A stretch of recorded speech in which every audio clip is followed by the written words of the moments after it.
কি বানাই দিছো এগুলা? রুটি। শুকনা রুটি কেন বানাই? শুকনা রুটি খামো আমি। না শুকনা রুটি বাবা, এরকম করতে লাগে না। দেখ পাপার এখনো জানোসে আমগো হাত টান টান চলতেছে। শুকনো রুটি খাইয়ালো, কালকে তোর লেগে আমি ঘি দিয়ে বানাই দেবো, ঠিক আছে?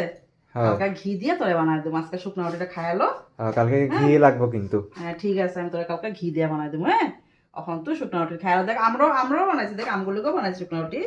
তোর লেগে একলা না না, আমগুলোকেও বানাইছি। আজকে খাইয়ালো।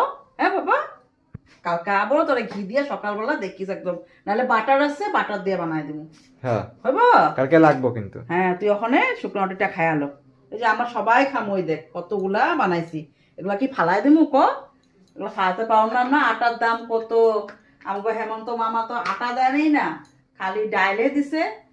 তো আটা দিলে তখন তো সস্তা হইব, তখন খাইলে খাবি, না খাইলে নেই। এখন তো সব জিনিসের দাম। ঘিও নাই ঘরে, রিফাইনও নাই, যে তেল অল্পই আছে। তো তোর লিগা কালকে আমি বানাই দিব, ঠিক আছে? ঠিক আছে। আর রুটিলা খাওয়া কি আছে এখন? আছে এই যে কালকের। কি আছে এখানে? এখানে আছে, এটা খাবি কি না? মিক্স তরকারি আছে। মিক্স তরকারি আছে আরো? আর এখানে আছে তড়কা ডাইল। এই যে, তরকা ডাল। এই যে। এটা খাবি তো? হ্যাঁ হ্যাঁ। ঠিক আছে, যা তুই ডাইনিং টেবিলে বগা, জলের বোতল নিয়ে। আমি রুটিটা বানাই নিয়ে যেতেছি। ঠিক কালকে আছে। তোর শিওর আমি তোর তেল দিয়া নাই, সে ঘি দিয়া বানাই দিবি। হ্যাঁ ঠিক আছে, আমি বই গিয়া। যা ডাইনিং টেবিলে বগা গিয়া যা। তো পাপাও রেখে নিয়ে যা।